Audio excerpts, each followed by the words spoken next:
उसका पारलौकिक कोई फल नहीं होता।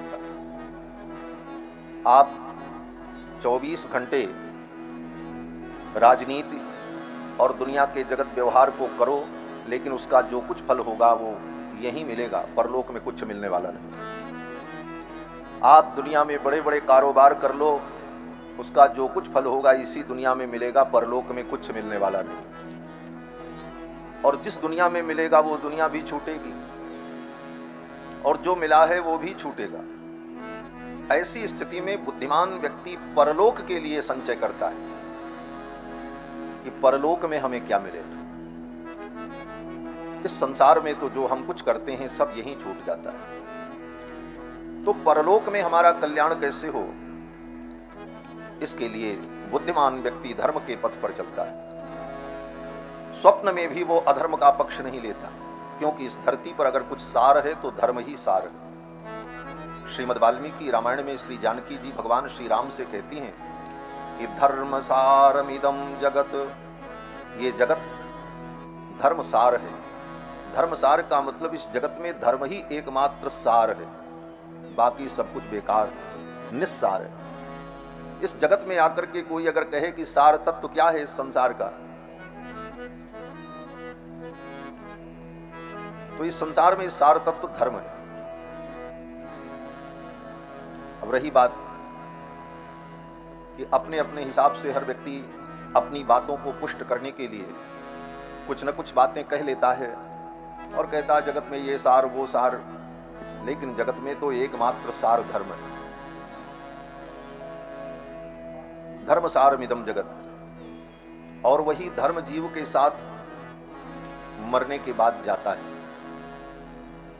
आचार्य भर्तृहरि कहते हैं कि जब इस संसार से हम जाएंगे तो धन साथ नहीं जाएगा। धनानि भूमौ, जितना धन है वो सब भूमि में गड़ा रह जाएगा। पहले जमाने में लोग भूमि में ही गाड़ करके धन रखते थे छिपा करके, तब बैंक वैंक था नहीं। तो रचनाकार शास्त्रकार ने वही बात लिखी है, उसको आज के अर्थ में बैंक समझ लो। धनानि भूमौ पशवश्च गोष्ठे, जो तुम्हारे हाथी घोड़े गाड़ी मोटर आवागमन के साधन हैं वह गोष्ठ में ही खड़े रह जाएंगे। धनानि भूमौ पशवश्च गोष्ठे नारी गृहद्वारी, जिस पत्नी के साथ संकल्प लिया कि जन्म जन्म का साथ है हमारा तुम्हारा, वह भी पत्नी कहाँ तक जाएगी, बोले मरने के बाद दरवाजे तक, बस उसके आगे उसे जाने नहीं दिया जाएगा। क्यों, बोले नारी को शमशान नहीं जाना चाहिए, ये कारण बताकर उस नारी को द्वार पर ही रोक दिया जाए। नारी गृहद्वारी जना श्मशाने, जो तुम्हारे अपने जन हैं वो भी कहां तक जाएंगे, बोले शमशान तक जाएंगे।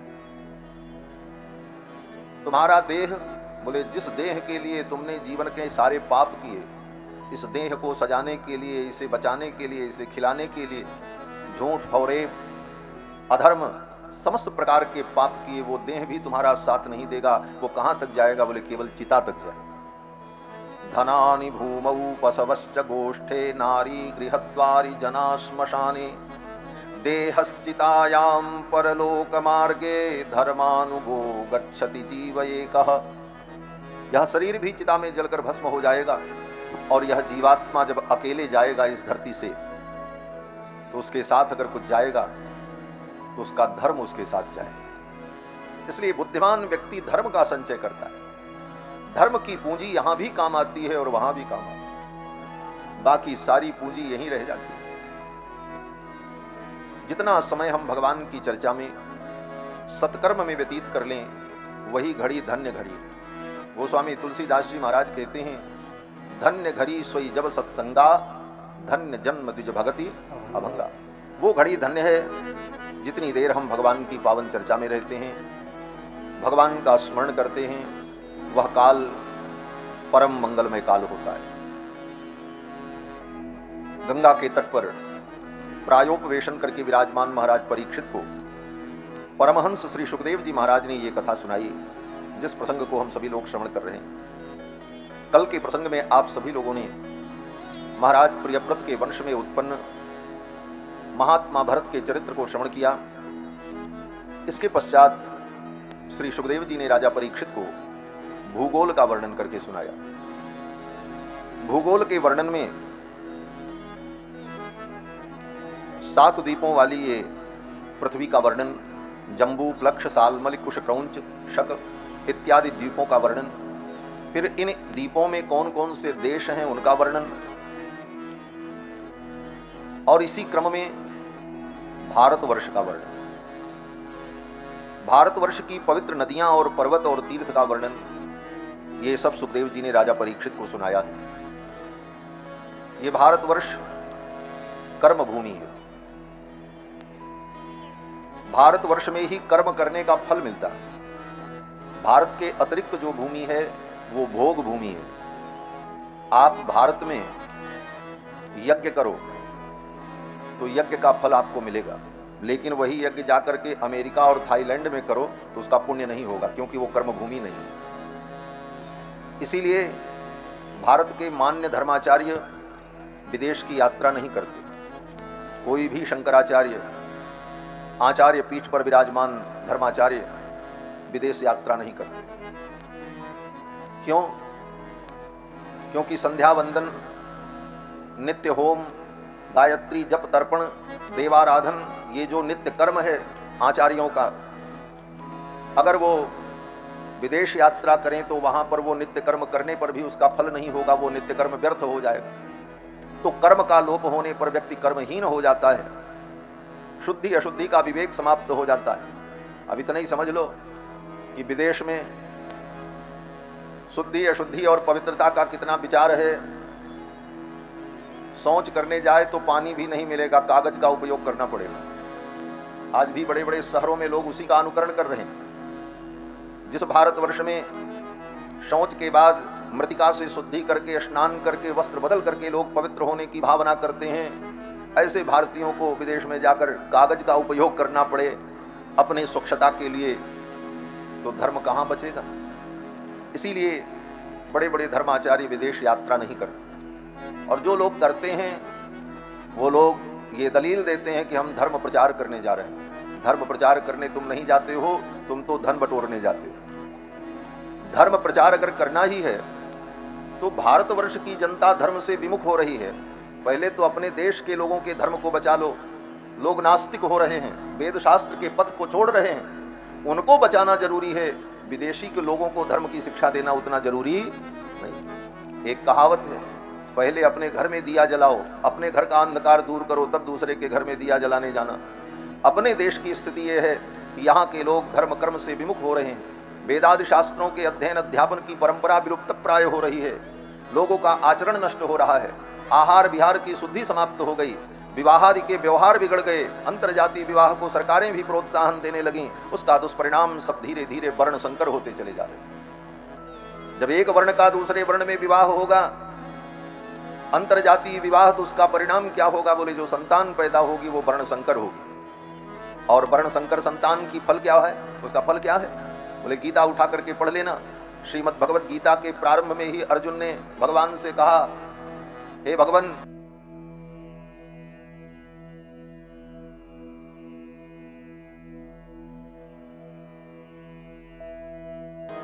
सैनिक हैं, युवा हैं,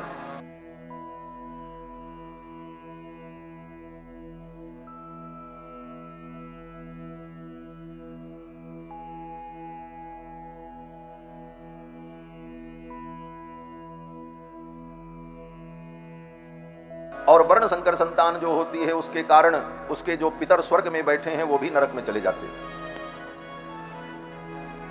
संकरो नरकायैव कुलघ्नानां कुलस्य च, अर्जुन ने यही कहा। स्त्रीषु दुष्टासु वार्ष्णेय जायते वर्ण संकर। स्त्री अगर चरित्र दूषित हो जाए तो उससे जो संतान उत्पन्न होती है वो वर्ण संकर हो जाती है। संकरो नरकायैव कुलघ्नानां कुलस्य च पतन्ति पितरो हेषां लुप्त पिंडोदक क्रिया। उसके पितर जो है स्वर्ग से नरक में गिर जाते हैं। जो पहले से स्वर्ग में है उनको भी नरक जाना पड़ता है। लुप्त पिंडोदक क्रिया, फिर उनके खानदान में पिंडदान और श्राद्ध की क्रिया भी लुप्त हो जाती है। क्यों? बोले वर्ण संकर के द्वारा दिया गया पिंडदान उन पितरों को प्राप्त भी नहीं होता। ये धर्म की व्यवस्था। और आज बोले धर्म के नाम पर, राष्ट्रवाद के नाम पर संस्थाएं प्रचार करती हैं रोटी बेटी के भेद को समाप्त करो। जो संस्था धर्म की रक्षा का झंडा लेकर के दौड़ रही है, ऐसी संस्थाएं भी कह रही हैं रोटी बेटी के भेद को समाप्त करो। क्या चाहते हो? रोटी बेटी के भेद को समाप्त करके सारी भारत की प्रजा को वर्ण संकर बना करके नरक के कुंड में ढकेलना चाहे। ऐसे मूर्खों के द्वारा धर्म की रक्षा नहीं होती, धर्म की रक्षा शास्त्र के द्वारा होती। शास्त्र ही धर्म का मूल है। शास्त्र जो कहता है वो धर्म होता है। किसी नेता के कहने से कोई चीज धर्म नहीं होती, किसी बहुत बड़े प्रतिष्ठित व्यक्ति के कहने से कोई विषय धर्म नहीं बन जाता। बहुत बड़ी संस्था कह रही है इसलिए वो धर्म है, वो धर्म नहीं होता। धर्म तो वो होता है जो शास्त्र कहता है। इसीलिए अर्जुन से भगवान ने कहा, यो शास्त्र विधि मुत्सृज्य वर्तते कामकारतः न सिद्धिमवाप्नोति न सुखम न पराम गति। जो शास्त्र को छोड़कर मनमाने ढंग से धर्म का आचरण करता है उसे सिद्धि की भी प्राप्ति नहीं होती और उसे परम गति की भी प्राप्ति नहीं होती।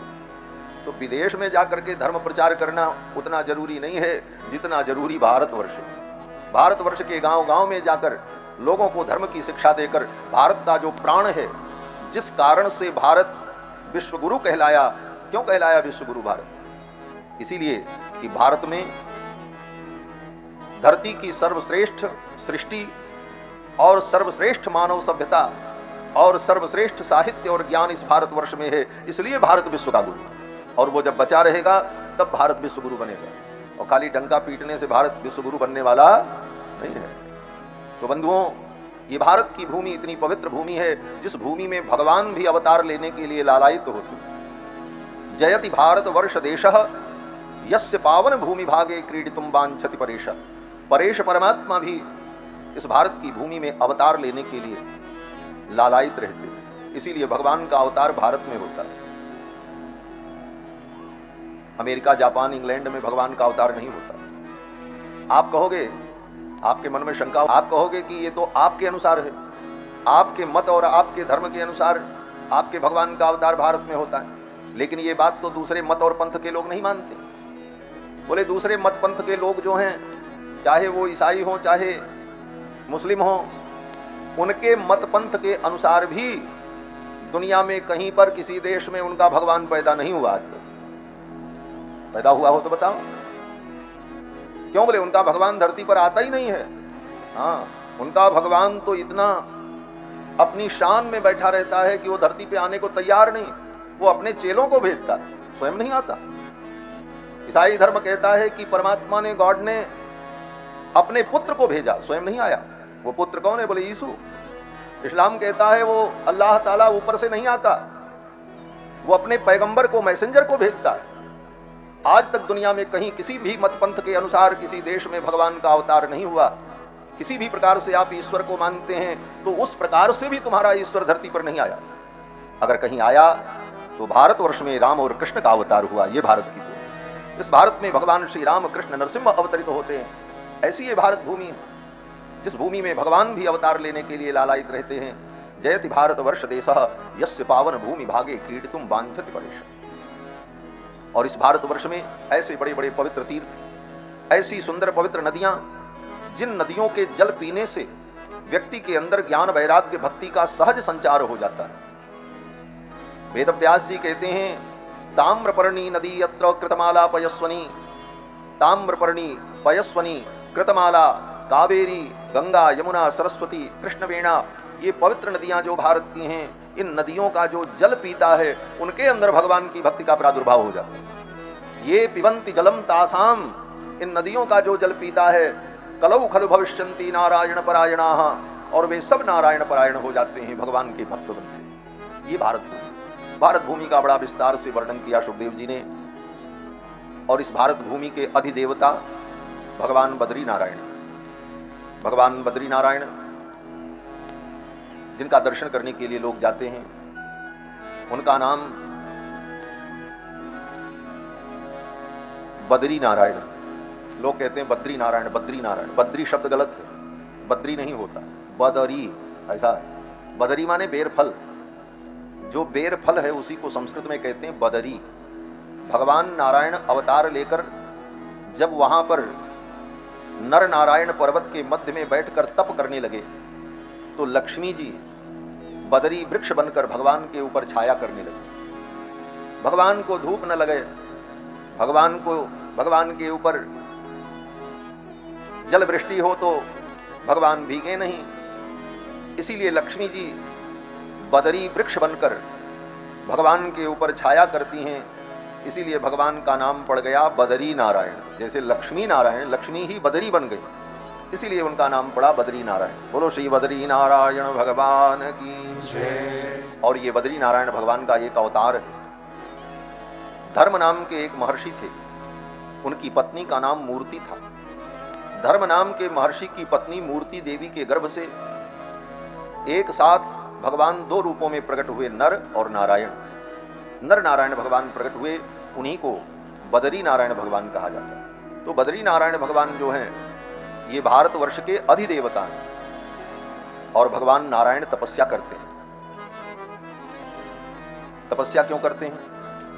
बोले ये भारत भूमि में रहने वाले व्यक्ति को तप करना चाहिए। ये तपोभूमि है, ये भोग भूमि नहीं है।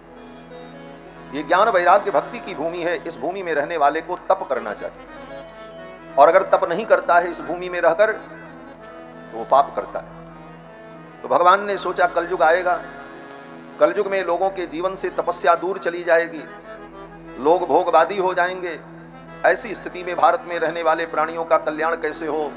तो भारत के प्राणियों के कल्याण के लिए भगवान स्वयं तप करने बैठ गए। बद्री नारायण भगवान इसीलिए तप कर रहे हैं। भगवान को तप करने की क्या जरूरत है? किसके लिए भगवान तपस्या करें?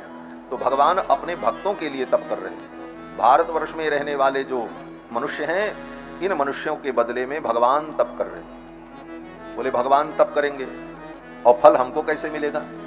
तो भगवान ने कहा कि देखो, तुम्हारे बदले में मैं तपस्या कर रहा हूं, तुम केवल एक काम करो कि जीवन में कम से कम एक बार आकर के मेरे चरणों में प्रणाम कर लो, इस धाम का दर्शन कर लो, तो तुम्हें तपस्या का फल प्राप्त हो जाए। इसलिए हमारी सनातन परंपरा में आज भी ये कहा जाता है कि जीवन में एक बार कम से कम बद्री नारायण भगवान का दर्शन जाकर के जरूर कर लेना चाहिए। तो भारतवर्ष के अधिदेवता भगवान श्री बद्री नारायण जो तप कर रहे हैं और तपस्या का उपदेश देते हैं, ऐसे भारतवर्ष का वर्णन श्री सुखदेव भगवान ने राजा परीक्षित को सुनाया।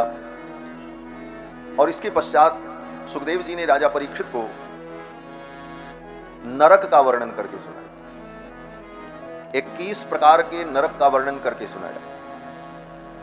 जब नरक का वर्णन करके सुनाया कि कौन सा पाप करने पर व्यक्ति को कौन से नरक की प्राप्ति होती है, उस प्रसंग में सुखदेव जी ने कहा, राजन, जो लोग अपने जिह्वा के स्वाद के लिए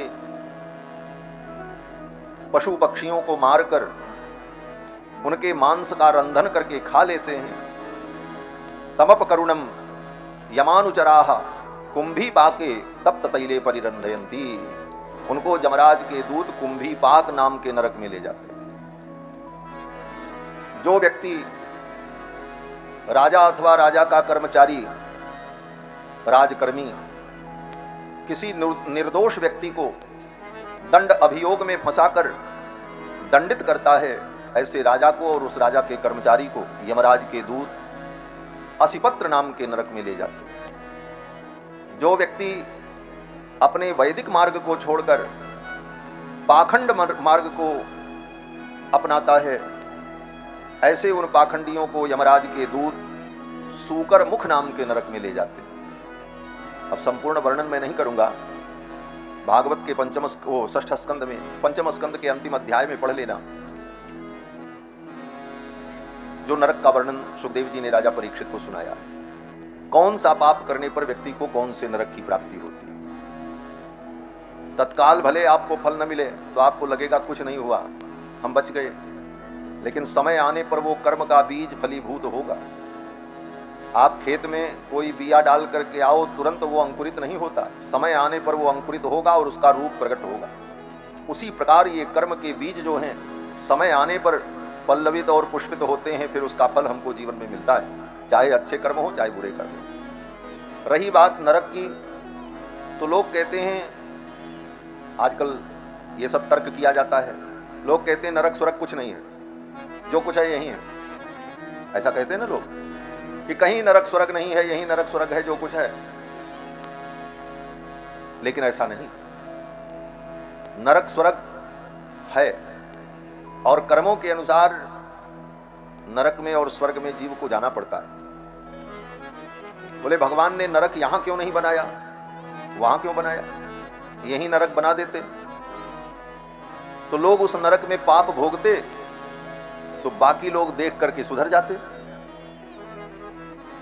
जब जीव अपने पाप कर्मों का फल नरक में भोगता तो देखने वाले तो सुधर जाते कि अरे राम राम, पाप करने पर यह दंड मिलेगा। तो कहते नहीं, ये मनुष्य जो है इतना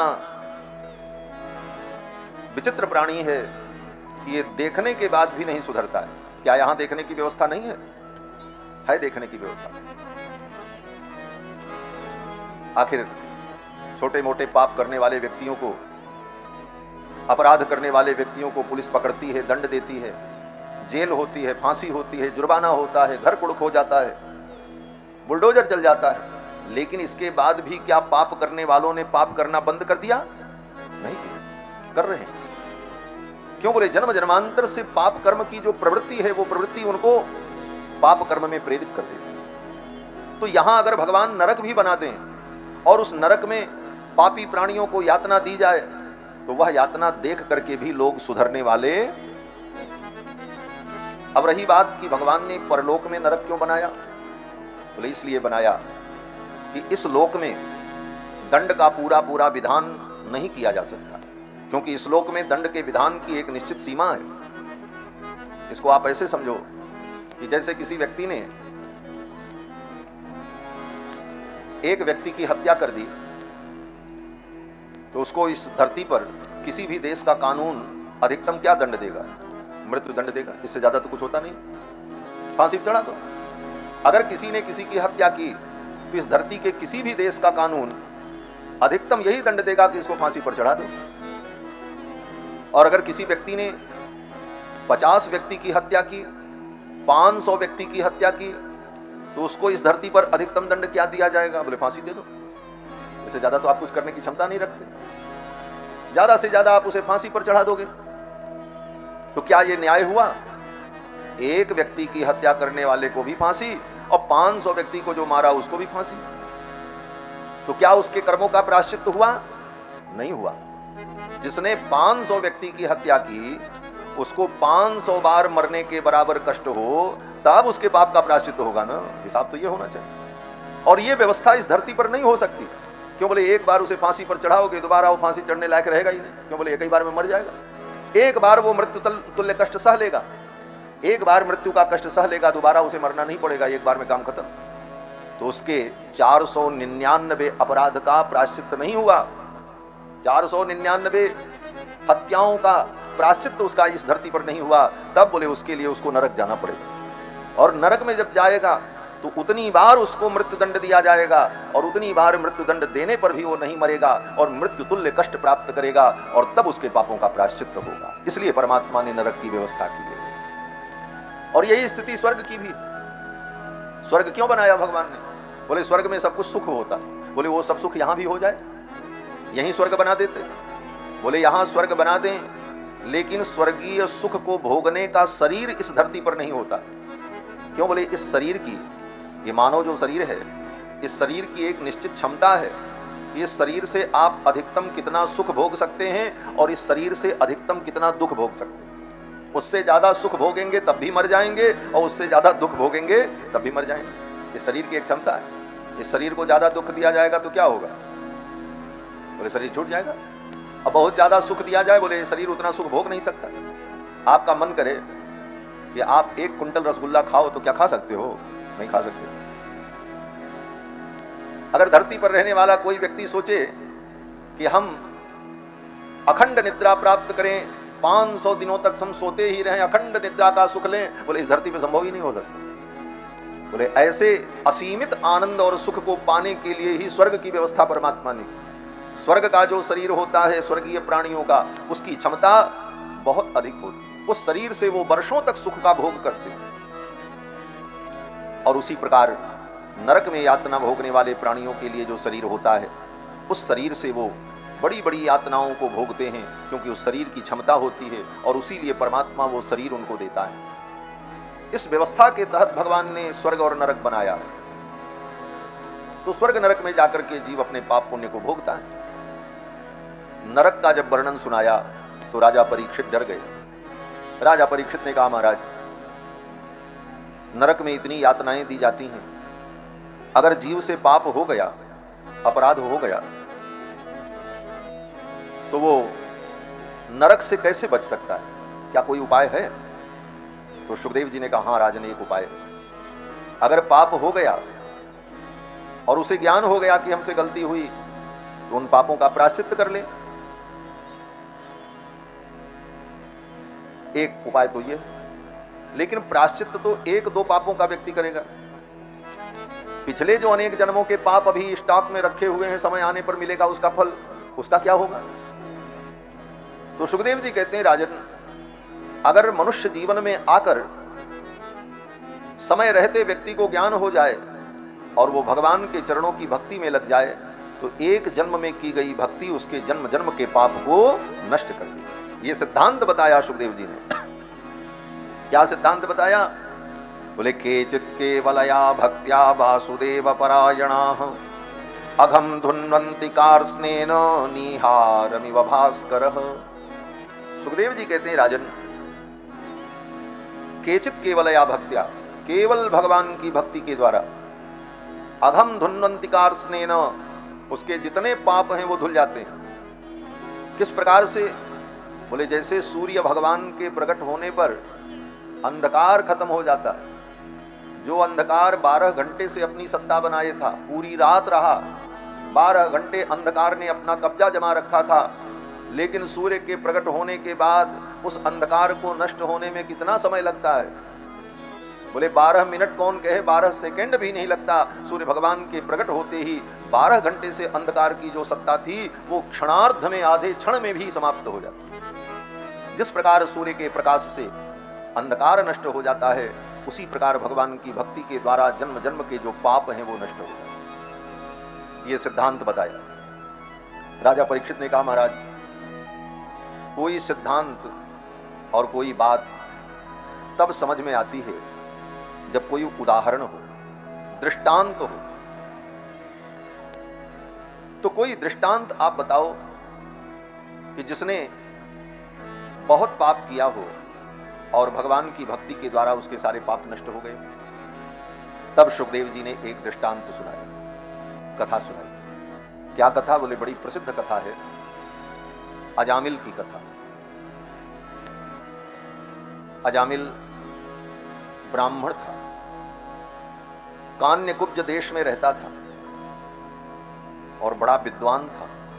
कान्यकुब्जे द्विजः कश्चित् दासी पतिरजामिलः नाम्ना नष्ट सदाचारो दास्या संसर्ग दूषितः। सुखदेव जी ने कहा, वो अजामिल नाम का ब्राह्मण बड़ा विद्वान था, कर्मनिष्ठ था। बच्चों को शांत करो, ये खेलने की जगह नहीं है। कहां गए कार्यकर्ता लोग? श्री सीतारामचंद्र भगवान की जय। उधर से जाइए, कथा में शांति बनाए रखें।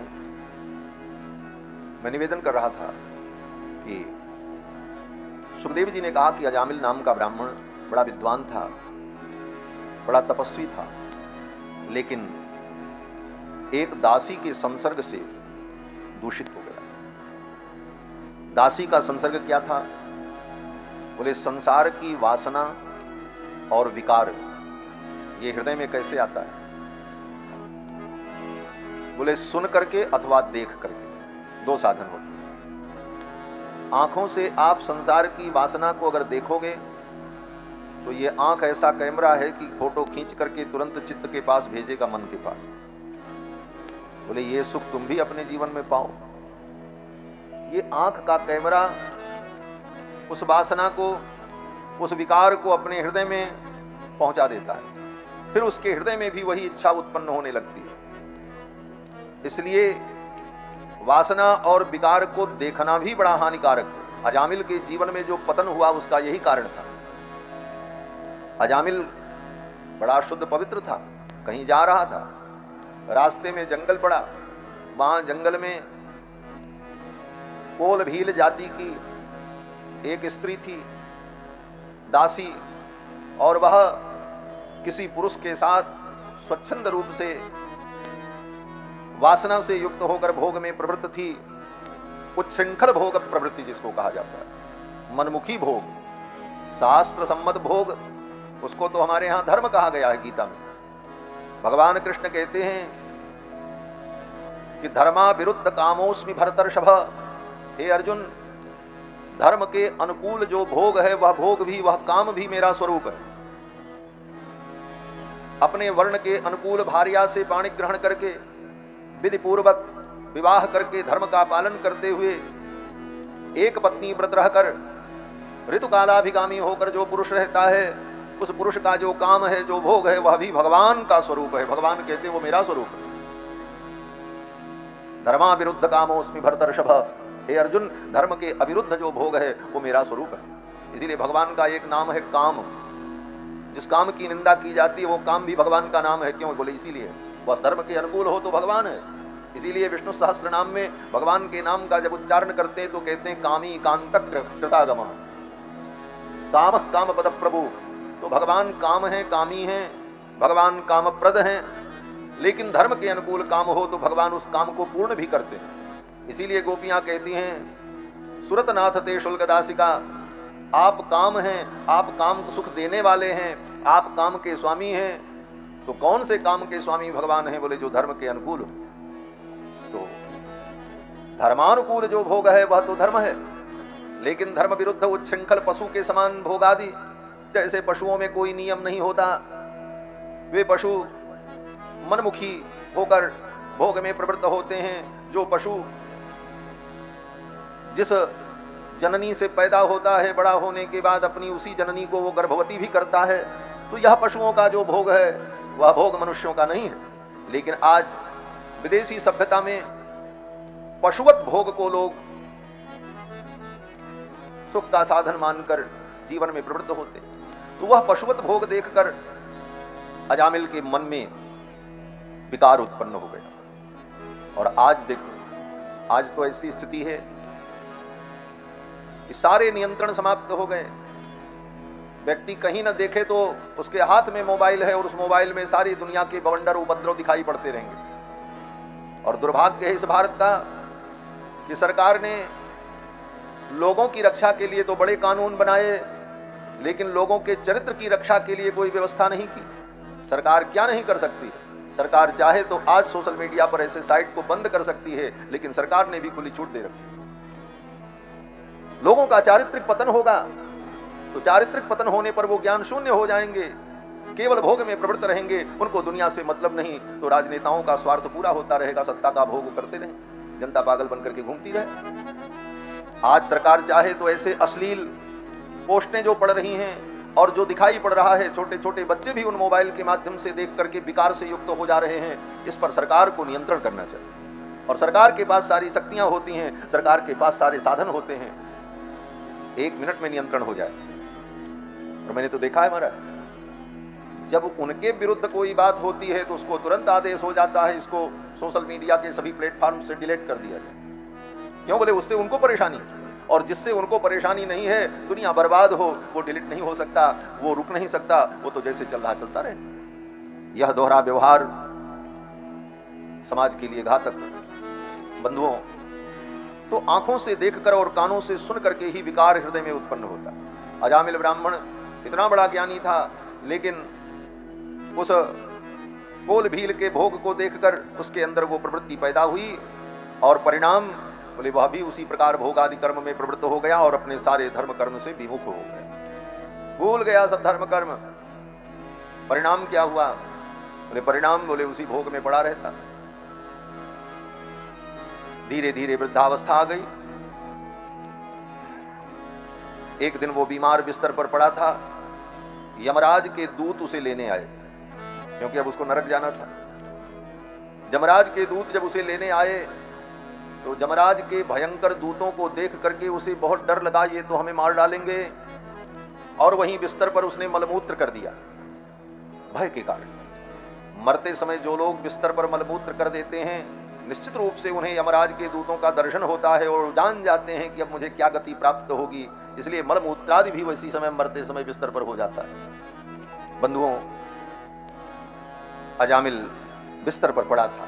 यमराज के दूत आए और यमराज के दूतों को देखकर अजामिल डर गया और बगल में उसका बेटा खेल रहा था, छोटा सा 10 वर्ष का। बेटे का नाम था नारायण।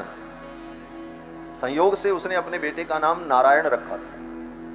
बेटा वहीं खेल रहा था। यमराज के दूत जब उसे दिखे तो वो डर गया और उसने अपने बेटे को बुलाया। दूरे क्रीडनकासक्तं पुत्रं नारायणाह्वयम्। दूर खेलते हुए अपने पुत्र नारायण को बुलाया, बेटा बचाओ। दूरे क्रीडनकासक्तं पुत्रं नारायणाह्वयम्। अरे नारायण बचाओ। और जैसे ही अजामिल ने कहा नारायण बचाओ, तो ये नारायण नाम तो भगवान का है। यद्यपि वो अपने बेटे को बुलाया, लेकिन ये शब्द जो है नारायण, ये तो भगवान का नाम है। और भगवान का नाम और भगवान, इनमें कोई अंतर नहीं है। और दो चीजें और, भगवान की लीला और भगवान का धाम, ये चार चीजें एक ही तत्व हैं। नाम, रूप, लीला, धाम। रामस्य नाम रूपम च लीला धाम परात्परम एतत् चतुष्टयम नित्यम सच्चिदानंद विग्रह। भगवान का नाम, रूप, लीला, धाम, ये चतुष्टय सच्चिदानंद विग्रह। तो राम जी और राम जी का जो नाम है राम, इसमें कोई अंतर नहीं। ये राम शब्द भी भगवान ही है और भगवान ही राम शब्द है। नाम और नामी में कोई अंतर नहीं होता। अजामिल ने जब नारायण शब्द कहा तो ये भगवान का नाम है, स्वयं भगवान है।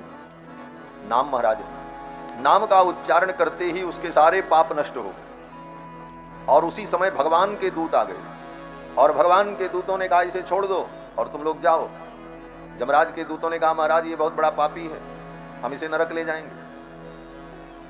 भगवान के दूतों ने कहा इसने पाप नहीं किया, इसे छोड़ दो। यमराज के दूतों ने कहा ये देखो इसके कितने पाप हैं, इसने सुरापान किया, इसने मांस भक्षण किया, इसने अगम्यागमन किया। वो सारे पाप दिखाए, बोले इसने ये सारे पाप। सुरापान इसने किया, सुरापान, शराब पीना, ये कितना बड़ा पाप है। बोले हिंदू सनातन धर्म के अनुसार शराब पीना गऊ मांस खाने से बड़ा पाप है। सुन लो, हम व्यासपीठ से बोल रहे हैं। अगर आप हिंदू धर्म मानते हैं, सनातन धर्मावलंबी हैं और कहीं आपके मन में पाप पुण्य का ज्ञान है कि ये पाप है, ये पुण्य है, तो शराब पीना कितना बड़ा पाप है। बोले सुरापान महापाप की कोटि में आता है। जितने पाप हमारे सनातन धर्म में बताए गए, एक चींटी की हत्या से लेकर ब्रह्म हत्या पर्यंत और अशुद्ध वस्तुओं का भक्षण, स्पर्शादि जो पाप है वो अलग। इन सब पापों में अलग अलग कोटियां हैं। सब पाप एक समान नहीं होते। जो सबसे बड़ा पाप है उसको महापाप कहते हैं। उससे नीचे जो है वो पाप है। पाप से नीचे उपपाप, फिर उसके बाद अपात्रीकरण, मलिनीकरण, जाति भ्रंश, ये सब पाप की अलग अलग कोटियां हैं। तो जो सबसे बड़ा पाप है वो महापाप है। और महापाप में 5 पाप होते हैं। पंच महापातक उसको कहा जाता है। उसमें पहला महापाप ब्रह्म हत्या, दूसरा सुरापान, शराब पीना, तीसरा स्वर्णस्तेय, स्वर्ण की चोरी करना। अगर कोई व्यक्ति किसी का सोना चुरा ले लोभ में, तो वह स्वर्ण की चोरी महापाप, गौ हत्या से भी बड़ा पाप। और स्वर्ण चोरी करने वाला व्यक्ति, महापाप करने वाला व्यक्ति नरक में जाकर अपने पाप को भोगने के बाद जब पैदा होता है तो उसे चर्म विकार होता है, उसके नख गल जाते हैं। स्वर्णस्तेयी कुनखी, उसके नख जो है झड़ जाते हैं। यही चिन्ह है कि इसने पूर्व जन्म में स्वर्ण की चोरी का महापाप किया।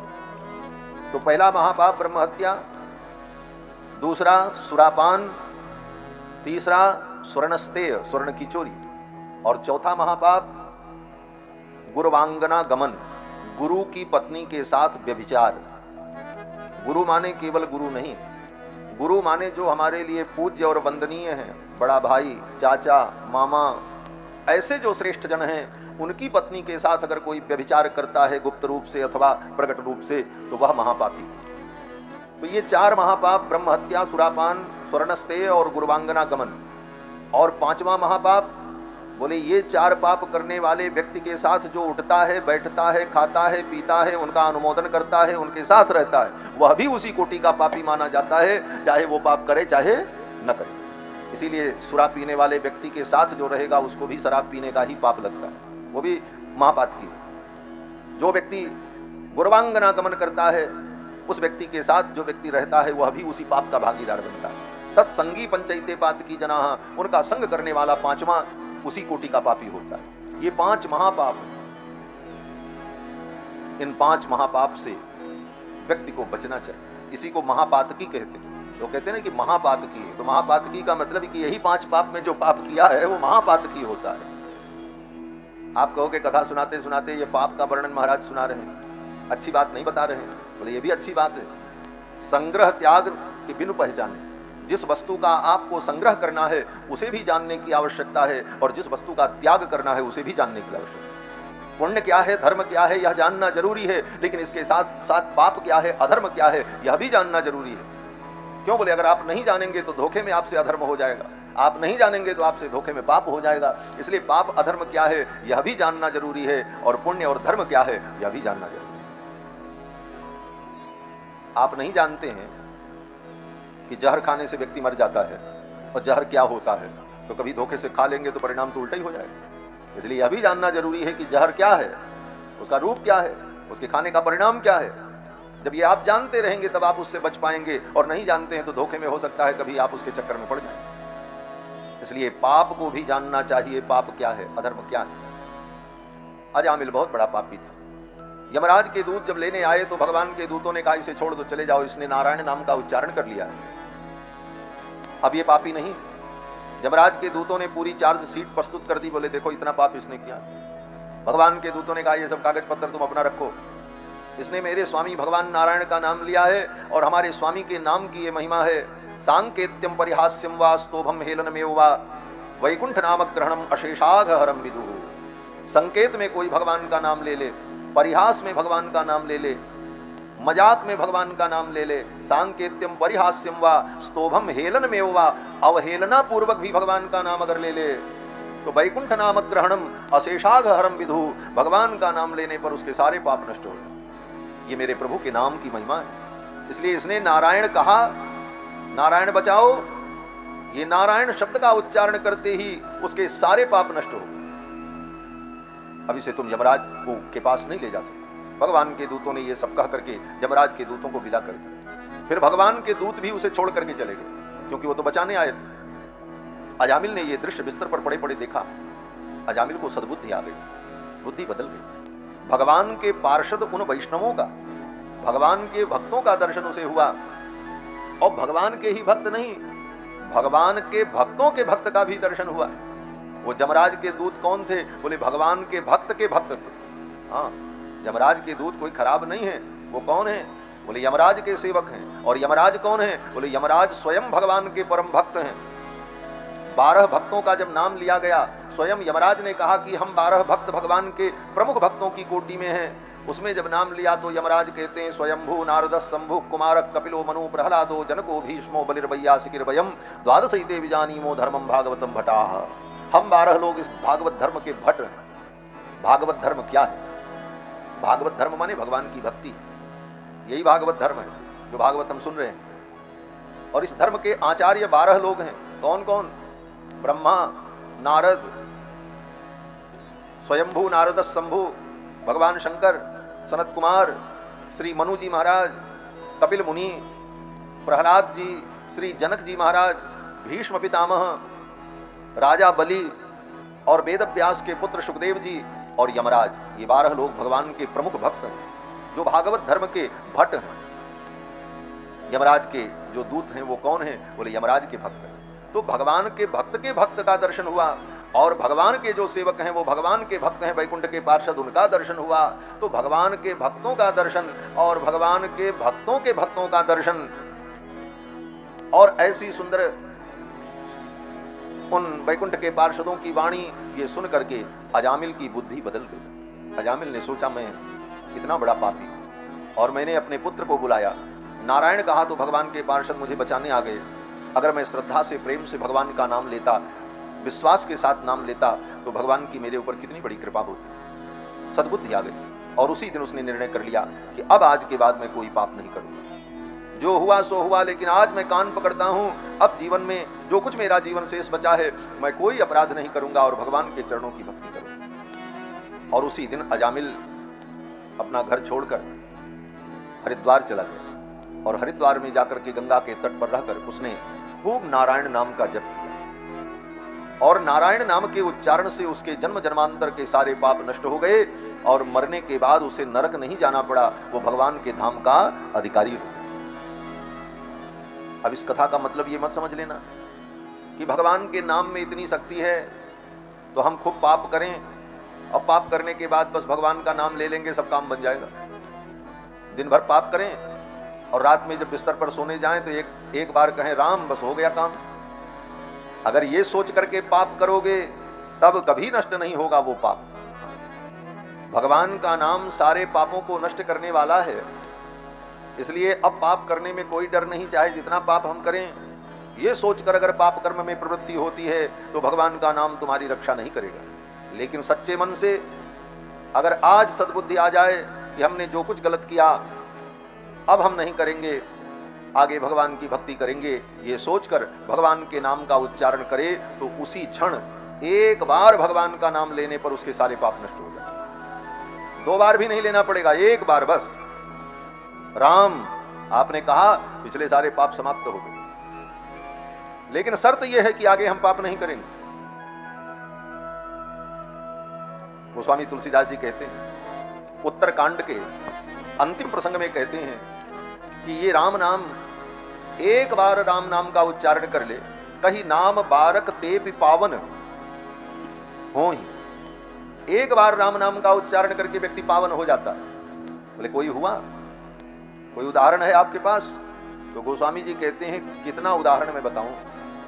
पाई न के गति पतित पावन राम भज सुन सठ मना, गणिका अजामिल व्याध गीध गजादि खल तारे घना। एक दो थोड़ी। आभीर जवन किरात खस स्वपचादि अति अघर उपजे, कही नाम बारक ते भी पावन हो ही राम नमामि। पाई न केहि गति पतित पावन राम भज सुनु सठ मना। पाई न केहि गति पतित पावन राम भज सुनु सठ मना। गणिका अजामिल व्याध गीत गजादि खल तारे घना। गणिका अजामिल व्याध गीत गजादि खल तारे घना। आभीर जवन की रात खस स्वपचादि अति अघरूप जे। आभीर जवन की रात खस स्वपचादि अति अघरूप जे। कही नाम बारक देवी पावन ओ ही राम नमामि ते। कही नाम बारक देवी पावन ओ ही राम नमामि ते। पाई न केहि गति पतित पावन राम भज सुनु सठ मना। राम भज सुनु सठ मना। राम भज सुनु सठ मना।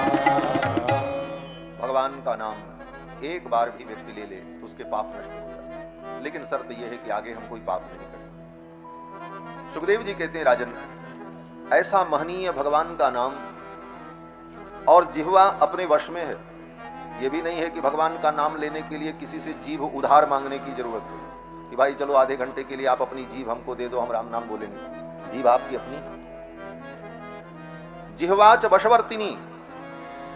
लेकिन इसके बाद भी प्राणी भगवान का नाम नहीं ले, सवेरे से शाम तक बकबक बकबक करता रहे, जब तक सो न जाए तब तक बकबक चलती रहती है। लेकिन कभी मन में यह भाव नहीं आता कि लाओ 2 मिनट अकेले बैठे हैं, चलो भगवान का नाम ले लें, सीताराम सीताराम कर। क्यों? बोले जन्मांतर के पाप उसके सिर पर सवार। क्या 24 घंटे में, दिन भर में 10 मिनट 15 मिनट भी आपको सुकून नहीं मिलता हो कि शांति से अकेले बैठे हो? लेकिन उस समय भी अकेले बैठे हुए व्यक्ति के मन में यह भाव नहीं आता कि हम थोड़ी देर भगवान का नाम ले लें, राम राम कह लें। उस समय भी वो कुछ नई कुराफात की योजना बनाता और उसके बाद भी चाहता है कि हम सुखी रहें। कैसे सुखी रहोगे भैया?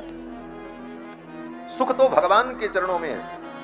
सुख निधान करुणा भवन, सुख निधान तो भगवान है, और भगवान के चरणों में जब अपने मन को लगाओगे तभी जीवन में सच्चा सुख मिलेगा। इसीलिए भक्तों ने कहा, मिलता है सच्चा सुख केवल भगवान तुम्हारे चरणों में। मिलता है सच्चा सुख केवल भगवान तुम्हारे चरणों में।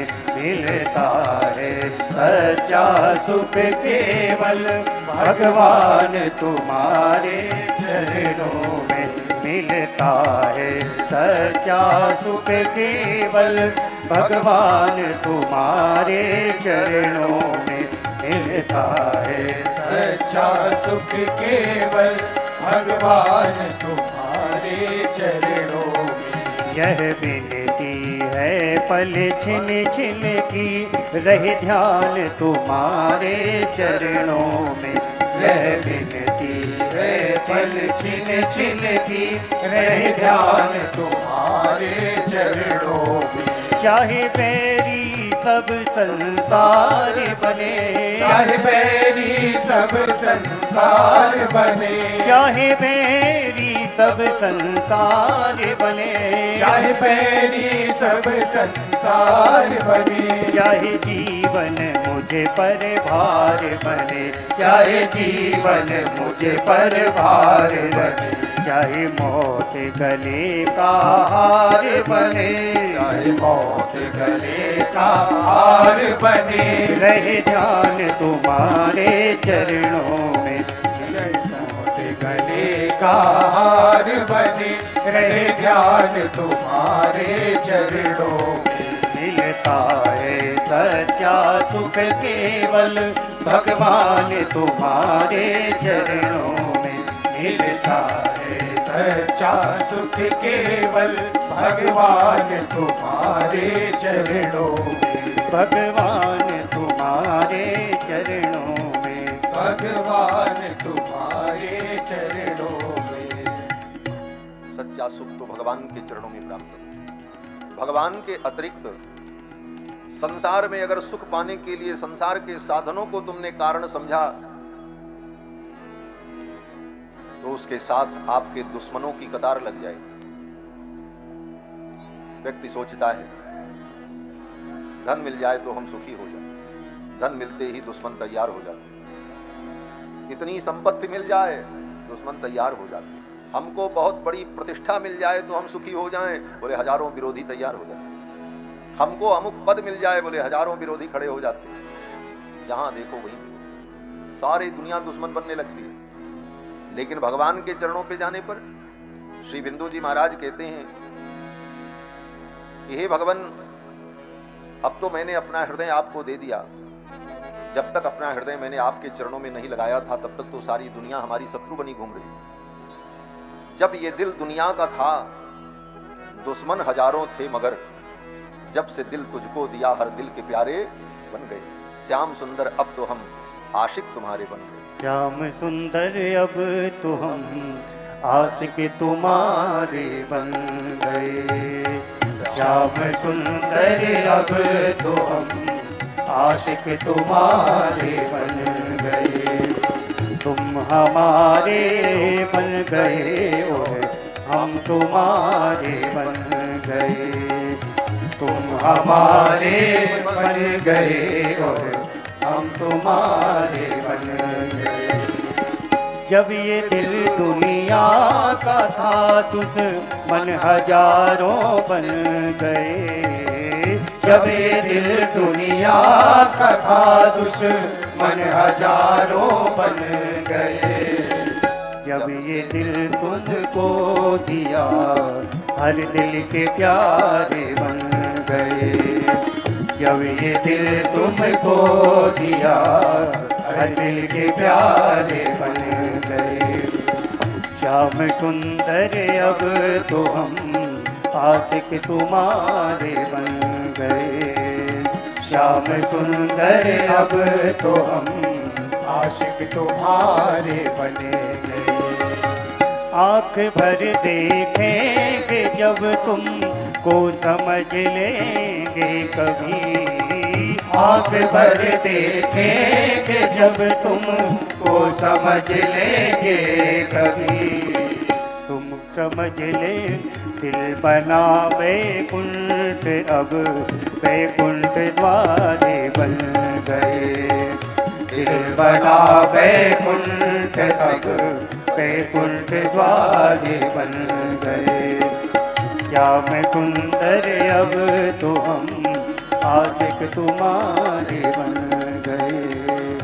श्याम सुंदर अब तो हम आशिक तुम्हारे बन गए। आशिक तुम्हारे बन गए। आशिक तुम्हारे बन गए। श्री बिंदु जी महाराज बड़े अच्छे संत हुए और हमारी इसी अयोध्या की, यही अयोध्या की गली में ही उनका जन्म हुआ। और फिर उन्होंने राम कथा खूब गाई और उन्होंने बड़ी सुंदर सुंदर रचनाएं लिखी। उन्हीं की ये रचना है श्री बिंदु जी महाराज की। जब ये दिल दुनिया का था, दुश्मन हजारों थे मगर जब से दिल तुझको दिया हर दिल के प्यारे बन गए।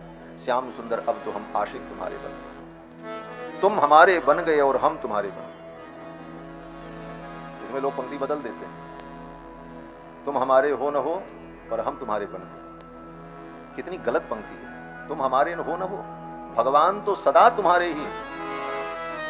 तुम भले भगवान को अपना न मानो लेकिन भगवान ने कभी ये नहीं कहा कि तुम हमारे नहीं। और एक बार नहीं सैकड़ों बार भगवान ने कहा तुम हमारे हो, तुम हमारे हो। गीता में भगवान ने अर्जुन से कहा अर्जुन तुम ही नहीं, संसार में जितने जीव हैं सब हमारे। ममैवांसो जीवलोके जीवभूत सनातन। क्या था? गीता में भगवान ने कहा, रामायण में कहा ईश्वर अंश जीव अविनाशी चेतन अमल सहज सुख राशि। ये हमारा अंश है।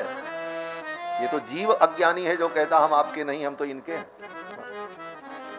किसी से पूछो तुम किनके हो तो कहता हम इनके हैं, और फिर जब दूसरे से मिलता तो कहता हम इनके हैं, ये हमारे हैं। संसार के प्राणियों को हम इनके हैं, हम इनके हैं कहते कहते जीवन बीत जाता और हम किसी के नहीं होते और कोई किसी का नहीं होता। सच्चाई यही है। हाँ। एक महात्मा कहते थे ये व्यवहार का जगत है, इस व्यवहार जगत में व्यवहार केवल निभाया जाता है, बस परमार्थ नहीं। लोग कहते महाराज ये हमारे बड़े प्रेमी हैं, ये तो हमको प्राण के समान प्यारे, और उनके चले जाने के बाद दूसरा जब आता कहते अरे ये मेरे बड़े प्यारे हैं, ये तो हमारे प्राण के समान। जिसको देखो उसी को प्राण बताता चलता है। ये तो भगवान की कृपा समझो कि ये भीतर वाला प्राण निकलता नहीं तो ये कहे कि जब तुम्हारे यही प्राण हैं तो इनको लेकर रहो, हम तो चले, तब तो राम नाम सत्य हो जाए। तो महाराज संसार में यही है, भगवान हमारे हैं, हम भगवान के हैं। तुम हमारे, हम तुम्हारे। भक्त कहते हैं हम तुम्हारे बन गए और तुम हमारे बन गए। दिल बना वैकुंठ दृग वैकुंठ द्वारे बन गए। दृग शब्द दृग होगा, मिस्टेक है। दिल बना वैकुंठ दृग वैकुंठ द्वारे बन गए। दरवाजे से ही कोई भीतर आता है। बिंदु जी कहते हैं हे प्रभु इन आंखों के दरवाजे से आप हृदय में आकर के बैठ जाओ और आप जहां बैठोगे वही तो वैकुंठ होता है, फिर तो हमारा दिल ही बैठेगा। तो भगवान का नाम कैसे भी लिया जाए जीव का परम कल्याण होता है, लेकिन शर्त यह है कि आगे हम कोई पाप नहीं। अजामिल के सारे पाप नष्ट हो गए, वो वैकुंठ का अधिकारी हो गया। ये कथा यही संकेत करती है कि चलते फिरते उठते बैठते जब याद आ जाए भगवान का नाम लेते रहो और पाप कर्मों से बचो, तौबा करो। हाँ, जिसको तौबा करना कहते हैं, उससे मुक्ति ले लो, पाप कर्मों से बच जाओ और भगवान का नाम लेते रहो तो नरक नहीं जाना पड़ेगा, भगवान के चरणों में स्थान प्राप्त होगा। ये इस कथा का सार है। नारायण नाम की महिमा बताई और भगवान के सभी नाम समान और दिव्य हैं, कोई भी नाम भगवान का नहीं, सब नाम कल्याण करता है। और तुलसीदास जी महाराज तो कहते हैं कि कल्याण के बहुत सारे साधन हैं, लेकिन इस कलयुग में तो भगवान का नाम ही एक सहारा है। गोस्वामी जी कहते हैं कि अल्प तो अवधि जीव दामे बहु सोच पोच। समय बहुत कम है और उसमें भी इतने काम है और इतनी जिम्मेदारी है और इतनी चिंताएं हैं। समय कम क्यों है? बोले आधा से ज्यादा जीवन तो बीत ही गया सबका। अब कितना बचा? थोड़ा ही जीवन बचा होगा। अल्प तो अवधि जीव तामे बहु सोच पोच, उसमें भी इतनी चिंताएं और इतनी जिम्मेदारियां। अल्प तो अवधि जीव तामे बहु सोच पोच, करीबे को बहुत कुछ काह काह कीजिए। करने के लिए तो बहुत कुछ है, क्या क्या करोगे? पारना पुराणन को वेदहूं को अंत नहीं, वाणी तो अनंत मन कहां कहां दीजिए। काव्य की कला अनंत छंद को प्रबंध बहु, राग तो रसीली रस कहां कहां पीजिए। तब तो गोस्वामी जी कहते हैं सब बातन की एक बात, सब बातन की एक बात तुलसी बताए जात, जन्म जो सुधारा चाहो राम नाम। ये जीवन का सार है। करने के लिए तो बहुत कुछ है, क्या क्या करोगे? सब कुछ सब कोई नहीं कर सकता। इसलिए भगवान के नाम का आश्रय लेना चाहिए और भगवान का नाम जप करना चाहिए। आगे सुखदेव जी ने राजा परीक्षित को भगवान के परम भक्त वृत्रासुर की कथा सुनाई। वृत्रासुर नाम का एक असुर था तो असुर, लेकिन भगवान का परम भक्त था।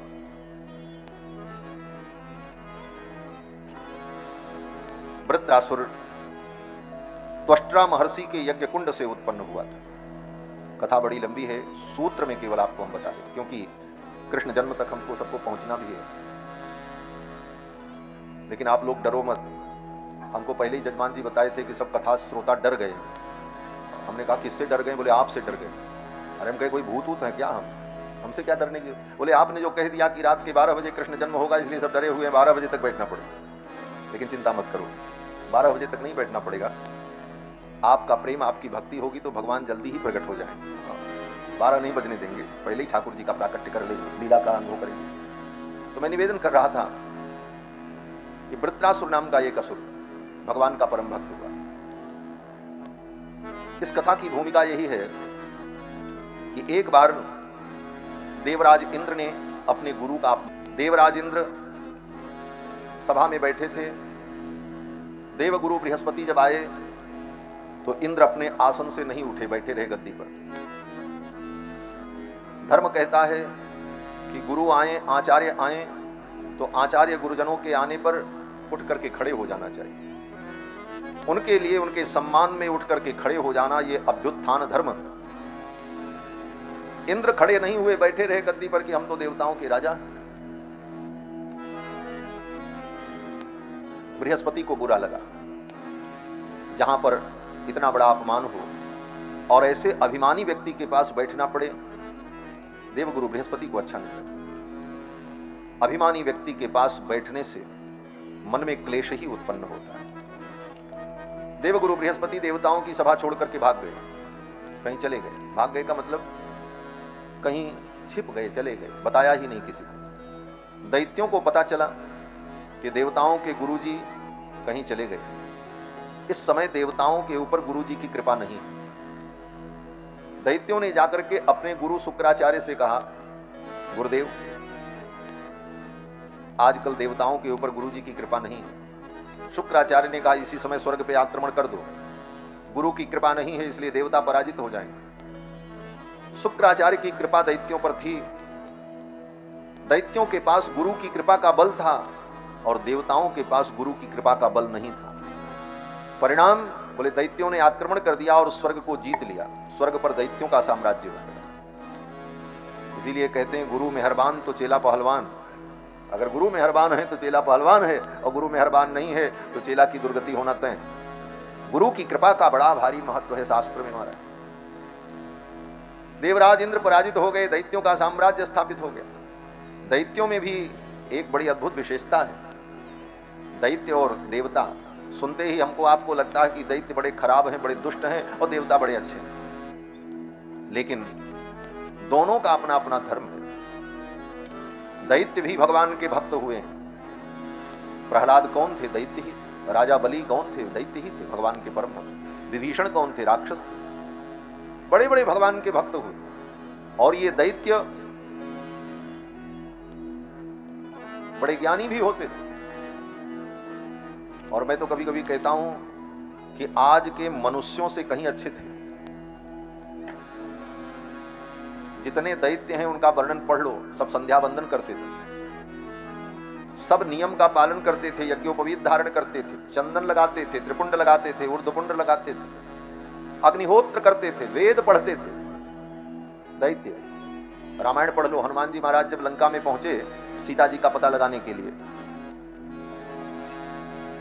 तो पूरी रात्रि हनुमान जी इधर उधर भटकते रहे, ढूंढते रहे। जब सवेरा होने का समय आया तो हनुमान जी ने क्या देखा? बोले ब्रह्म मुहूर्त में उठकर सारे राक्षस नहा धो करके संध्या वंदन कर रहे थे, कोई वेद पाठ कर रहा था, कोई अपनी अग्निहोत्रशाला में यज्ञ कर रहा था, अग्निहोत्र कर रहा था। पूरी लंका में राक्षसों के घर में वेद पाठ हो रहा है। हनुमान जी को बड़ा आश्चर्य हुआ। सुस्राव ब्रह्म घोषान सविरात्रे ब्रह्म राक्षसान, उन ब्रह्म राक्षसों के घर में वेद शास्त्र का पाठ पारायण चलता रहता था। तो फिर राक्षस इतने खराब क्यों कहे जाते हैं? बोले उनके अंदर केवल एक कमी, अहंकारी होते हैं, किसी के सामने झुकना नहीं चाहते और देवताओं के शत्रु हैं।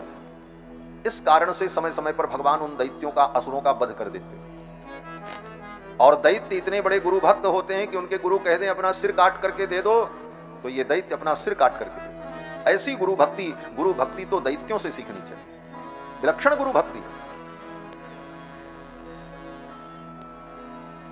और देवता, बोले देवताओं में भी कुछ न कुछ बुराइयां हैं और देवताओं में अच्छाइयां भी। भगवान को छोड़ करके चाहे कोई हो, चाहे देवता हो, चाहे पितर हो, चाहे मनुष्य हो, चाहे पशु हो, चाहे पक्षी हो, सबके अंदर अच्छाई बुराई रहेगी। गुण दोष ये संपूर्ण सृष्टि में विद्यमान है। गुण दोषमय विश्वकीन करतार, संत हंस गुण गहि पय परिहरि बार विकार।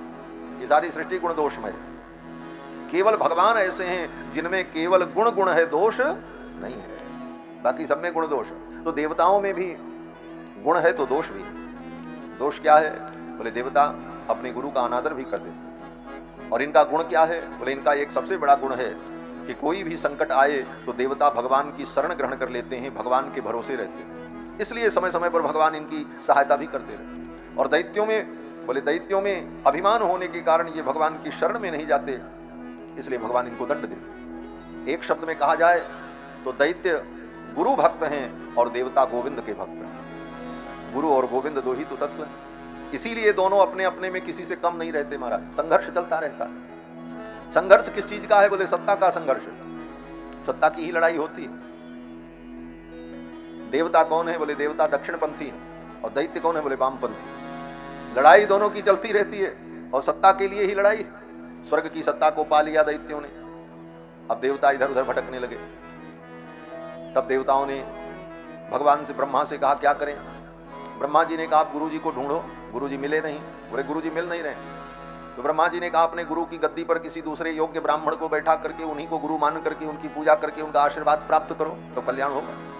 तब इंद्र ने त्वष्ट्रा महर्षि के पुत्र विश्वरूप को अपना गुरु बनाया और विश्वरूप ने इंद्र को नारायण कवच का उपदेश किया और उस कवच का पाठ करके, अनुष्ठान करके इंद्र युद्ध करने गए और देवताओं को जीत लिया और फिर उनको स्वर्ग मिल गया।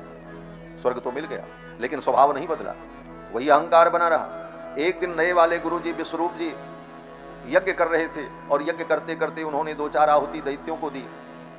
दैत्यों को, असुरों को भी आहुति दी जाती है यज्ञ में, नियम भी है, क्योंकि उनका हिस्सा भी उनको मिलना चाहिए। रक्षसाम भागोसी, राक्षसों का जो भाग है उनको दिया जाता है। इंद्र को यह बात बुरी लग गई और इंद्र ने अपना शस्त्र उठाया और विश्वरूप को मार डाला। पहले वाले गुरुजी का तो अपमान किया था, दूसरे गुरुजी की तो हत्या कर दी इंद्र ने, मार डाला। ब्रह्म हत्या लग गई इंद्र को। ब्रह्म हत्या लगी। ब्रह्म हत्या इंद्र के पूरे शरीर में व्याप्त हो गई, पूरा शरीर काला हो गया। अब यह हुआ कि इंद्र की ब्रह्म हत्या कैसे छूटे? तो देवताओं ने इंद्र से कहा कि आप अपनी ब्रह्म हत्या का 4 भाग करके प्रजा में बांट दो। राजा का पाप प्रजा को ही भोगना पड़ता है, ये सिद्धांत है। राजा का पाप प्रजा, राजा गलती करेगा तो उसका दुख परिणाम प्रजा को भी भोगना पड़ता है। इंद्र ने अपनी ब्रह्म हत्या का 4 भाग किया और अपनी प्रजा को बांट दिया। ब्रह्म हत्या का 25% इंद्र ने धरती को दे दिया। धरती में वो ब्रह्म हत्या ऊसर भूमि के रूप में दिखाई पड़ती है। ऊसर भूमि में जो रेह निकलती है, जिस रेह से लोग पहले कपड़ा धुलते थे, वो रेह क्या है? बोले वो इंद्र की ब्रह्म हत्या का 1/4 है। और पहले धोबी लोग उसी से कपड़ा धुलते थे, क्योंकि तब साबुन सर्फ तो होता नहीं था, तो उसी से धोबी लोग कपड़ा धुलते थे। इसीलिए धोबी के धुले हुए कपड़े को पहनकर पूजा पाठ करने का शास्त्र में निषेध किया गया, क्योंकि वो इंद्र की ब्रह्म हत्या का 25% है। इंद्र ने अपनी ब्रह्म हत्या का 25% पानी को दे दिया, जल को। जल में वो ब्रह्म हत्या बुदबुद के रूप में दिखाई पड़ती। जिस पानी में जमीन के अंदर से बुदबुदे निकल रहे हों, जिस तालाब में नीचे से बुदबुदा निकल रहा हो, ऊपर बुड़बुड़ आवाज आ रही हो और पानी के गुब्बारे उठ रहे हों, अथवा नदी में फेन बह रहा हो, बुदबुद हो, उस जल का उपयोग नहीं करना चाहिए, क्योंकि वो इंद्र की ब्रह्म हत्या का 25% भाग है। इसीलिए वर्षा ऋतु में नदी में स्नान करने का निषेध किया गया। इंद्र ने अपनी ब्रह्म हत्या का एक हिस्सा वृक्षों को दे दिया। वृक्षों में वो ब्रह्म हत्या निर्यास के रूप में दिखाई पड़ती है। वृक्ष की डाली को काट दो, उसके छिलके को काट दो, तो उसके अंदर से जो पानी निकलता है, जो रस निकलता है, वो इंद्र की ब्रह्म हत्या का 25% है, 1/4 भाग है। इसीलिए ताड़ी पीना पाप माना गया। लोग कहते हैं ताड़ी अशुद्ध क्यों है? वो तो पेड़ का रस है, जैसे गन्ने का रस वैसे उसका रस। बोले तो गन्ना का रस जो है वो तो गन्ना औषधि की कोटि में है, लेकिन वृक्ष की बात है। वृक्ष को काटने पर, उसके छाल को छील देने पर जो भीतर से रस टपकता है, वो रस इंद्र की ब्रह्म हत्या का 4th भाग है। इसीलिए ताड़ी पीना ब्रह्म हत्या के समान पाप माना गया है। इंद्र ने अपनी ब्रह्म हत्या का 4था भाग स्त्रियों को दे दिया। इंद्र की ब्रह्म हत्या का 4th भाग स्त्रियों को प्राप्त हुआ, जो मासिक धर्म के रूप में प्रतिमाह प्रकट होता है। इसलिए उस समय में 4 दिनों तक माताओं का स्पर्श करने का निषेध शास्त्र ने किया। उन्हें एकांत में रहकर विश्राम करना चाहिए। उस समय उनका दर्शन, उनका स्पर्श शास्त्र में निषेध किया जाता है। तो इंद्र ने अपनी ब्रह्म हत्या का 4 भाग किया और बांट दिया, पृथ्वी को, जल को, वृक्षों को और स्त्री को। इंद्र ब्रह्म हत्या से मुक्त हो गए। इधर त्वष्टा महर्षि को जब पता चला कि मेरे बेटे को इंद्र ने मार डाला, तब त्वष्टा महर्षि ने यज्ञ किया और उन्होंने संकल्प किया, इस यज्ञ कुंड से ऐसा पुरुष प्रकट हो जो इंद्र को मार डाले। यज्ञ किया, मंत्र पढ़ा, इंद्र शत्रुर विवर्धस्व, इंद्र का शत्रु उत्पन्न हो। कुंड से एक बड़ा विशाल असुर पैदा हुआ, उसी का नाम वृत्रासुर। कुंड से पैदा तो हुआ, बड़ा विशाल था, लेकिन वो इंद्र को नहीं मार पाया। इंद्र ने ही वृत्रासुर को मार दिया। त्वष्टा महर्षि ने यज्ञ किया था कि ऐसा पुरुष पैदा हो जो इंद्र को मार दे, लेकिन वो इंद्र को नहीं मार पाया, इंद्र ने ही उसको मार दिया। कारण बोले, जब मंत्र पढ़ रहे थे तो मंत्र पढ़ते समय एक स्वर का उच्चारण गलत हो गया त्वष्टा महर्षि से बोलने में, और परिणाम बोले फल विपरीत हो। कर्मकांड में, यज्ञ में एक मंत्र का एक स्वर बिगड़ जाए तो फल उल्टा हो जाता है। महर्षि पतंजलि अपने व्याकरण महाभाष्य में कहते हैं कि स्वरतो वर्णतो मिथ्या प्रयुक्तो न तमर्थमाह, सवाग वज्रो जजमानम हिनस्ति यथेंद्र शत्रु स्वरतोपराधात। एक स्वर के अपराध से वह मंत्र ही वज्र बन करके यजमान का ही विनाश कर देता है। इसीलिए मंत्र का उच्चारण बहुत शुद्ध हो। इसीलिए गुरुकुल में जाकर पहले वेद शास्त्र को पढ़ा जाता है, तब कर्मकांड कराया जाता है। और गुरु से पढ़े नहीं, गुरुकुल में पढ़े नहीं, बाजार से पोथी लाए, बोल रहे हैं गणानान्त्वा गणपत वंग हवा में, वंग हवा में। ऐसे मूर्ख लोगों के द्वारा यजमान का अहित हो जाता है। मनमाना मंत्र का उच्चारण, यजमान को संतुष्ट करने के लिए चापलूसी, शास्त्र की चापलूसी करो, यजमान की चापलूसी मत करो। हम नहीं करते, हम तो सत्य कहते हैं, किसी को बुरा लगे चाहे भला लगे, क्योंकि हम ऐसी जगह पर बैठे हैं, अगर सत्य न बोलें तो सबसे बड़ा पाप तो हम ही को लगेगा। अभी आज की घटना बता। आज सुबह मुझे जाना पड़ा था कादीपुर, सुल्तानपुर के पास, सुल्तानपुर। वहां एक हमारे शिष्य हैं, उनके यहाँ भागवत कथा हो रही है। उनकी इच्छा थी कि एक दिन के लिए आप गुरुजी पधार जाओ। तो हमने कहा शाम को तो हम नहीं आ पाएंगे, क्योंकि शाम को अयोध्या में अपनी कथा है। बोले आप किसी भी समय आ जाओ। तो सुबह सुबह जाना हुआ। तो सुबह यहाँ से 6 बजे गए और 1 बजे वहां से लौट गए। तो वहां एक दृश्य हमें देखने को मिला कि महाराज भगवान की जो पूजा कराने वाले लोग, वे लोग हारमोनियम और ढोलक बजा के पूजा हो। यह हाल। अब जब ये स्थिति आएगी, कर्मकांड की शुद्धता और पवित्रता पर विचार करना चाहिए। धर्म कैसे बचे, इसका मंथन चिंतन ब्राह्मणों को करना चाहिए, क्योंकि ब्राह्मण ही इन सब का विस्तार करने वाला है।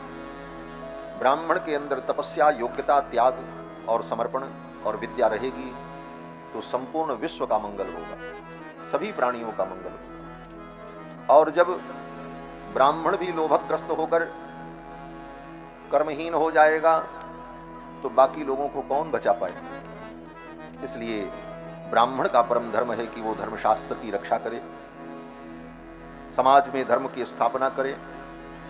उसका जीवन इसीलिए है कि वो समाज में यही कार्य करके सबको धर्म के पथ पर लगाए। तो मैं निवेदन कर रहा था कि एक मंत्र का स्वर गलत हुआ तो अर्थ उल्टा हो गया। बोले महाराज एक छोटी सी गलती हुई। बोले एक छोटी गलती का भी बहुत बड़ा परिणाम होता है, वो भी शब्दों के द्वारा की गई गलती। बोले एक स्वर के बदल जाने से क्या हो सकता है। बोले बहुत कुछ अर्थ का अनर्थ हो जाता है। एक उर्दू में बड़ी प्रसिद्ध कहावत है, आप लोग जानते हैं और कहते भी हैं एक लोग दो लोगों से, एक दूसरे से, कि नुक्ता के हेर फेर से खुदा जुदा हो जाता है। कहते ना कि नुक्ता के हेर फेर से, नुक्ते के हेर फेर से खुदा जुदा हो जाता है। उर्दू में अगर खुदा लिखो तो उर्दू का जो अल्फाबेट है, अलिफ बे पे ते टे से जीम चे हे खे दाल डाल जे रे सीन सीन स्वाद ज्वाद तो जो एंगेन फे काफ छोटा काफ गाफ लाम मीम, उस क्रम में जो अलिफ बे पे ते टे से जीम चे हे खे, तो खे जो है उससे खुदा बनता है। और उसी प्रकार जब वर्ण भी बनता है। अंतर क्या होता है। बोले एक बिंदी का अंतर होता है। खे में वाव की पेंच लगा करके दाल अलिफ मात्रा लगा दे खुदा लिख दिया, लेकिन वो बिंदी एक हट जाए तो क्या होगा। बोले उसको पढ़ा जाएगा जुदा, खुदा के जगह जुदा हो जाए।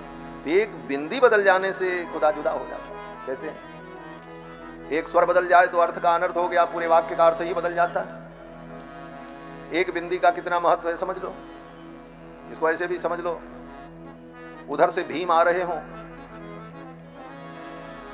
भीम जी महाराज गदा लेकर के आ रहे हों और आप उठ करके उनको प्रणाम करो और बोलो हे कुंती नंदन मैं आपको प्रणाम करता हूं, तो भीम आपको आशीर्वाद देंगे, आपकी रक्षा करेंगे। और प्रणाम करते समय जब आपने कहा कि हे कुंती नंदन मैं आपको प्रणाम करता हूं, तो कुंती नंदन कहते समय कुंती के ऊपर जो बिंदी थी वो उच्चारण अगर नहीं हुआ, उसका उच्चारण छूट गया, तब क्या हो जाएगा।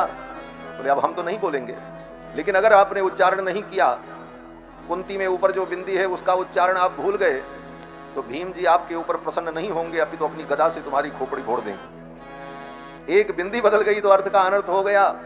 तो कहने का तात्पर्य कि स्वरतो वर्णतो मिथ्या प्रयुक्तो न तमर्थमाह सवाग वज्रो यजमानम हिनस्ति यथेन्द्र शत्रु स्वरतो पराधात। जिस प्रकार एक स्वर के अपराध से इंद्र शत्रु वृत्रासुर मारा गया, वृत्रासुर प्रकट हुआ, वृत्रासुर इंद्र से युद्ध करने गया और उस युद्ध में इंद्र ने वृत्रासुर को मार डाला। ये मूल कथा है। अब इस कथा का सार ये है कि वो वृत्रासुर भगवान का परम भक्त भी था। जब इंद्र से युद्ध करने गया तो इंद्र वज्र लेकर के आए और ऐसा प्रहार किया अपने परिघ से कि इंद्र का वज्र हाथ से छूट गया। इंद्र की हिम्मत नहीं हुई कि वज्र उठा लें अपना।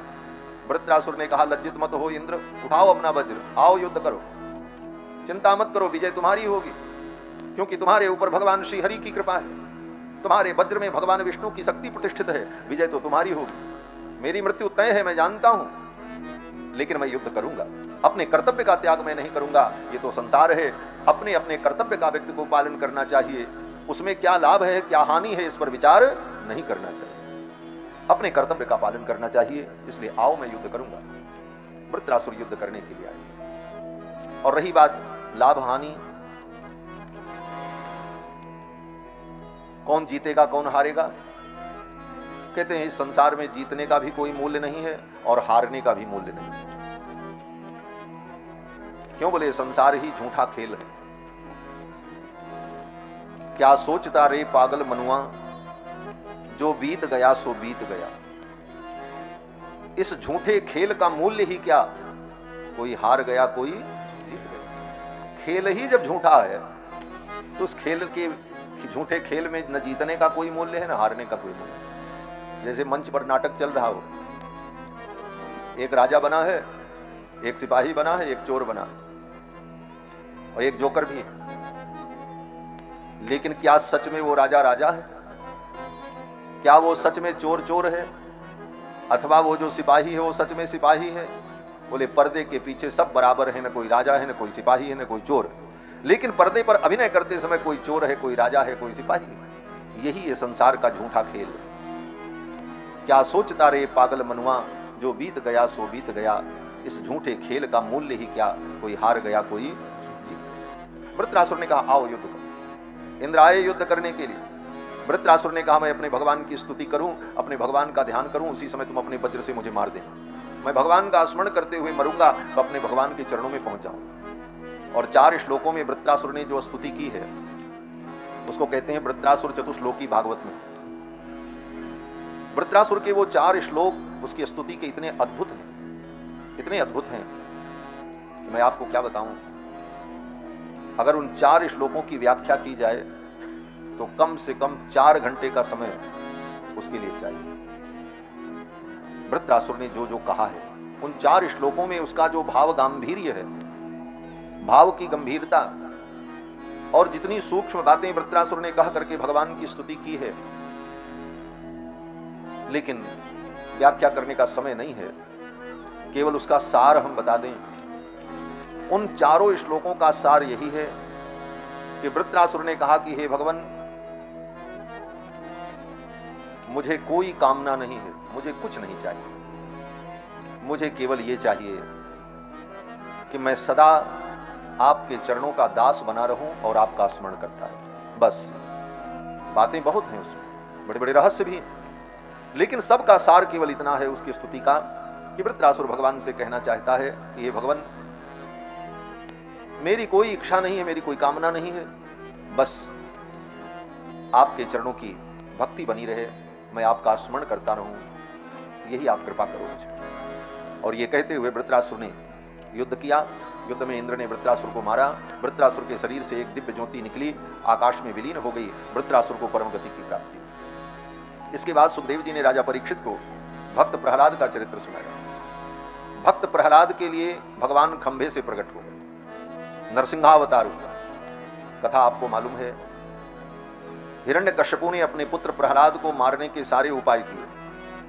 पर्वत से पटक दिया, अग्नि में जलाया, समुद्र में फेंका, लेकिन सब करने पर भी प्रहलाद जी का बाल बांका नहीं। क्यों? बोले जाको राखे साइया, मार सके ना कोई। बाल न बांका कर सके जो जग बैरी कोई। जानकी नाथ सहाय करें तब कौन बिगाड़ करे नर तेरो। तुलसीदास जी कहते हैं भगवान अगर सहायता करें तो आपका कोई क्या बिगाड़ सकता है, और भगवान आपकी सहायता न करें तो फिर आपको कोई बचा भी नहीं सकता। इसीलिए हमारे आचार्यों ने कहा कि अगर भगवान हमारी रक्षा में प्रवृत्त हैं तो हमको कोई प्रयास करने की जरूरत नहीं। जब भगवान हमारी रक्षा में प्रवृत्त हैं तो हमको प्रयास करने की क्या जरूरत है? हमारे प्रयास का क्या मूल्य हो? और अगर भगवान हमारी रक्षा में प्रवृत्त नहीं है तब भी हमको प्रयास करने की जरूरत नहीं। क्यों? बोले करके कुछ कर भी तो नहीं पाओ। अगर भगवान तुम्हारी रक्षा में प्रवृत्त